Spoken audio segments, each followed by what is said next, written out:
thì môi tụi có mò với lại chú và nó môi tụi có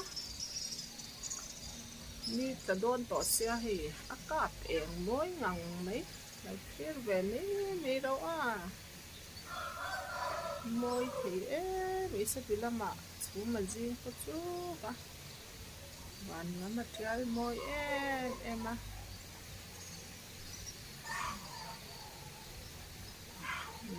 lại chuối nha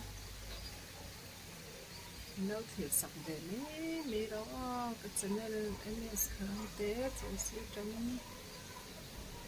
lòn đấy chỗ này nó thì sắp tôi ta dùng nó bằng khăn lòn thôi các bạn sẽ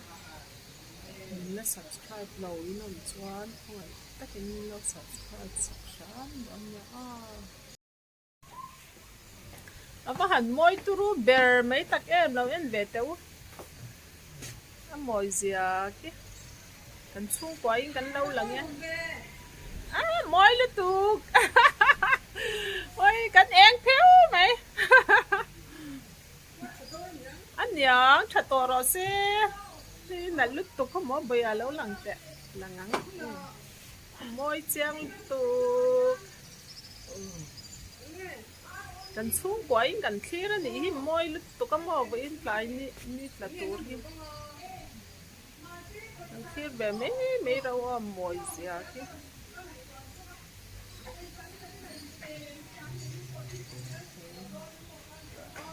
anh xuống quậy gần khi đó nghỉ mồi lúc tập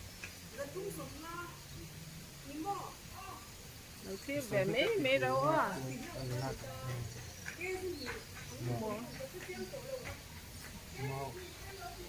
anh là lem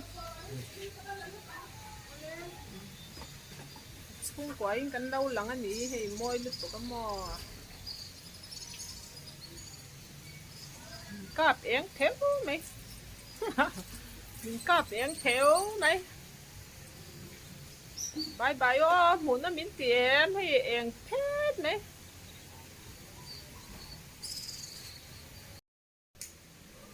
hay cầm nấu tiền này cắn hòn lòng về để thung em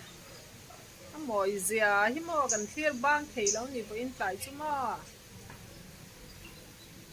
anh là cần tiền lúc tụi con cần thiệt chờ chứ mấy nè